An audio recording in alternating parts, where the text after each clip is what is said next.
नमस्कार, सनातन विचल में आप सभी का स्वागत है। आज हम बात करने वाले हैं 64 कलाओं के बारे में। लेकिन आगे बढ़ने कला प्राचीन भारत की शिक्षा प्रणाली का एक बहुत महत्वपूर्ण घटक है। वे अनुशासन हैं, जिनके बारे में एक छात्र गुरुकुल में प्रशिक्षण के दौरान ज्ञान प्राप्त करता है। इसकी संख्या 64 होने के कारण इन्हें चतुष्टष्टि कला कहा जाता है। इसके परिचय के बारे में जाने तो भारतवर्ष ने हमेशा ज्ञान को बहुत महत्व दिया है। भारत की ज्ञान परंपरा के बारे में बात करते हुए कपिल कपूर कहते हैं कि भारत की ज्ञान परंपरा गंगा नदी के प्रवाह की तरह प्राचीन और अविरल है। ज्ञान भारत में सभी अटकलों के केंद्र में रहा है। ज्ञान से संबंधित सभी चर्चाओं में 3 शब्द दिखाई देते हैं: दर्शनम, ज्ञानम और विद्या। ज्ञानम अर्थात ज्ञान है, दर्शनम अर्थात दर्शना, ज्ञानम अर्थात ज्ञाना, विद्या अर्थात विद्या। दर्शन का शाब्दिक अर्थ है दृष्टिकोण, जो ज्ञान की ओर ले जाता है। जब किसी विशेष क्षेत्र के बारे में इकट्ठा किया गया यह ज्ञान चिंतन और अध्ययन के प्रयोजनों के लिए व्यवस्थित किया जाता है तो ये विद्या की स्थिति प्राप्त करता है। परंपरा हमेशा 18 प्रमुख विद्याओं और 64 कलाओं की बात करती है, जबकि प्राचीन भारत की शिक्षा के पाठ्यक्रम का जिक्र करती है। 18 विद्याओं में शामिल है चतुर्वेदा मतलब 4 वेद, ऋग्वेद, यजुर्वेद, सामवेद और अथर्ववेद। चत्वार उपवेदा मतलब 4 सहायक वेद, आयुर्वेद मतलब चिकित्सा, धनुर्वेद मतलब शस्त्र, गंधर्ववेद मतलब गांधर्व वेद, संगीत और शिल्प शास्त्र मतलब वास्तुकला। चत्वारी उपांगानी मतलब 4 उपांग, पुराण, न्याय, मीमांसा और धर्मशास्त्र। स्ववेदांगिनी 6 वेदांग, जिसे सहायक विज्ञान भी कहते हैं: शिक्षा, व्याकरण, छंदस, ज्योतिष, कल्प और निरुक्त।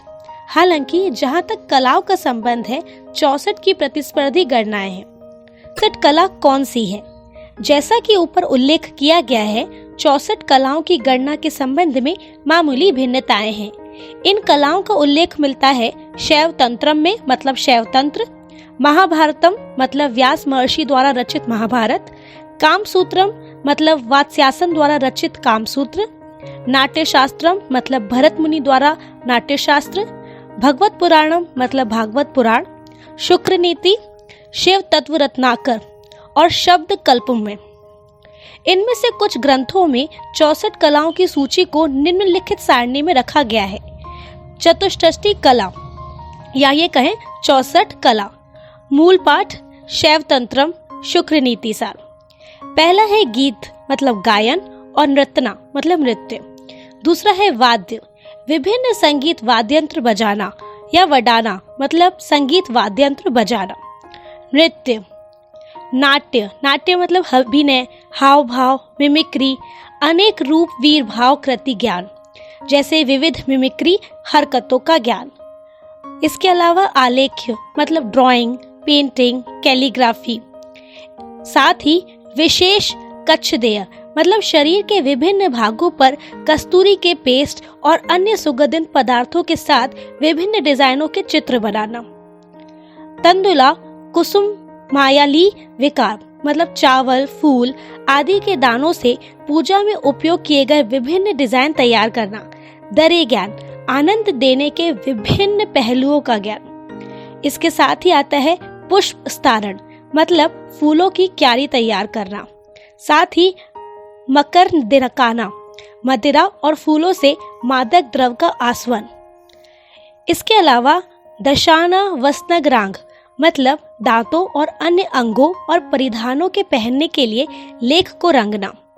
साथ ही इसमें शामिल होते हैं मणि भूमिका कर्म मतलब कीमती पत्थर से फर्श बनवाना, हित स्वांगी रसमयोग, अन्नादि पचाना मतलब विभिन्न स्वादों के मिश्रण से भोजन पकाना।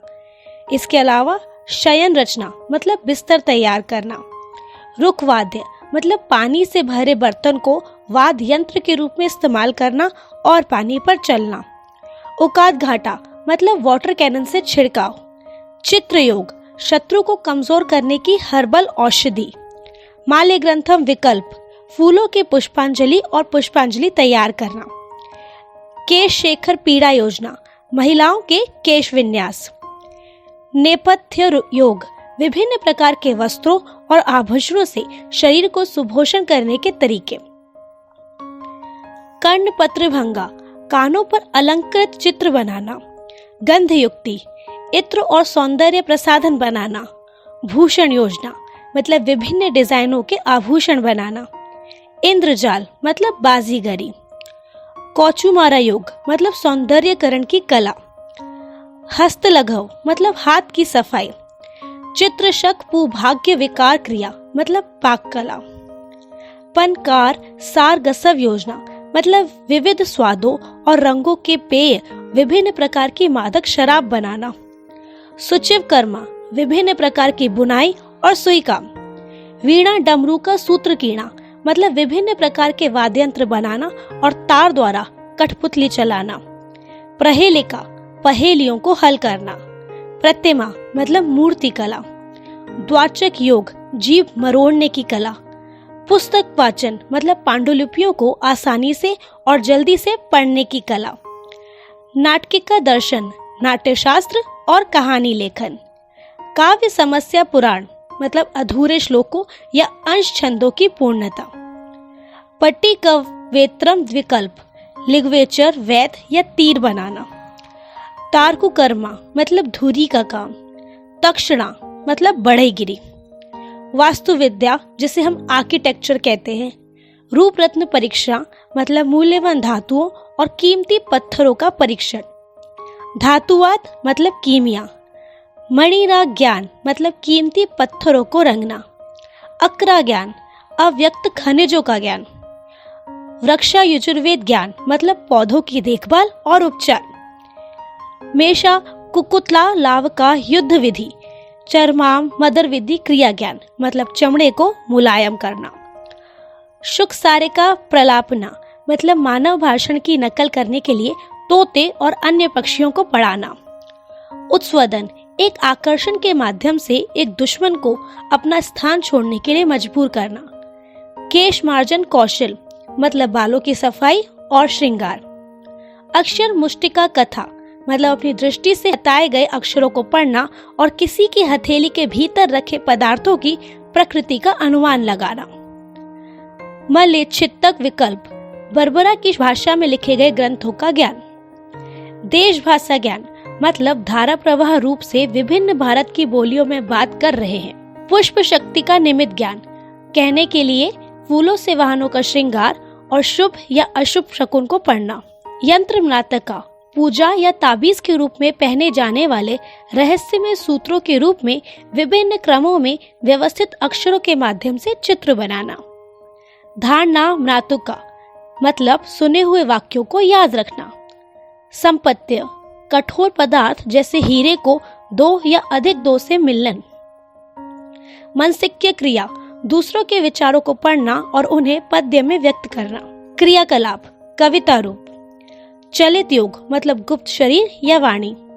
उसके बाद आता है पुष्प शक्ति का निमित्त ज्ञान, मतलब फूलों से वाहनों का श्रृंगार और शुभ या अशुभ शकुन को पढ़ना। उसके बाद है यंत्र मात्रिका, मतलब पूजा या ताबीज के रूप में पहने जाने वाले रहस्यमय सूत्रों के रूप में विभिन्न क्रमों में व्यवस्थित अक्षरों के माध्यम से चित्र बनाना। उसके बाद है धारणा मात्रिका, मतलब सुने हुए वाक्यों को याद करना।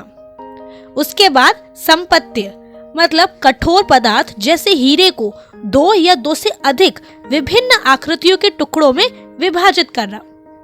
उसके बाद है मनसिक्तव्य क्रिया, मतलब दूसरों के विचारों को पढ़ना। उसके बाद है क्रिया विकल्प, साफ भाषा में कहें तो कविता रूप। उसके बाद आता है चलित योग, जिसका अर्थ होता है गुप्त शरीर या वाणी। उसके बाद है अभिज्ञान कोश चंदा ज्ञान, मतलब कोश लेखन और अभियोग।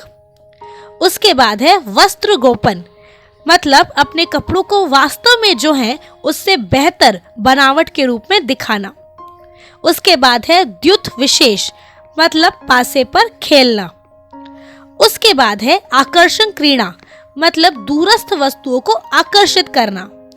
उसके बाद है बला का क्रीडानका, मतलब बच्चों के खेल खेलना। उसके बाद है वैनायकी विद्या ज्ञान, मतलब आकर्षण का अभ्यास। आगे बढ़े तो आता है वैजनिकी विद्या ज्ञान, मतलब वाद विवाद में जीतने वाली पार्टी का पूर्व ज्ञान। और last but not the least वैतालिकी विद्या ज्ञान, मतलब पिशाचों को समझना और उन्हें अपने वश में करना। प्राचीन भारत के शिक्षा मॉडल का उद्देश्य एक व्यक्ति के 4 बुनियादी कर्तव्यों को सुगम बनाना था: धर्म, अर्थ, काम और मोक्ष।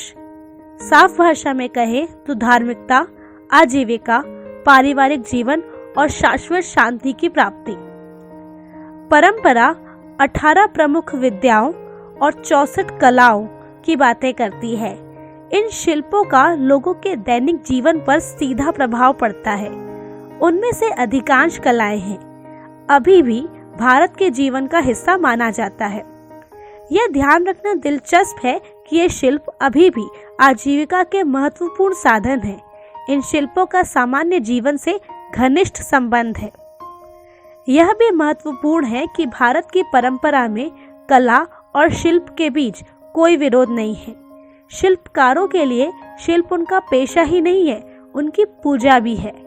ये शिल्प सिखाए गए हैं, अभी भी सिखाए जाते हैं।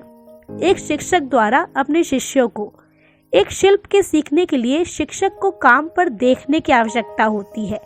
शिक्षक द्वारा सौंपे गए विषम छोटे छोटे काम करके शुरू करना और फिर लंबे अभ्यास और फिर अपने आप चीजों को सीखना। काफी अनुभव के बाद ही शिक्षार्थी अपनी कला को निखारता है और फिर अपने दम पर स्थापित हो पाता है। यह हम आज भी भारत के नृत्य, संगीत, यहाँ तक कि ऑटोमोबाइल मरम्मत में भी देख सकते हैं। यह एक कारण है कि शिल्पकार को एक साधक के रूप में उच्च सम्मान में रखा जाता है। एक भक्त जिसका मन अपनी वस्तु के प्रति बहुत श्रद्धा रखता है।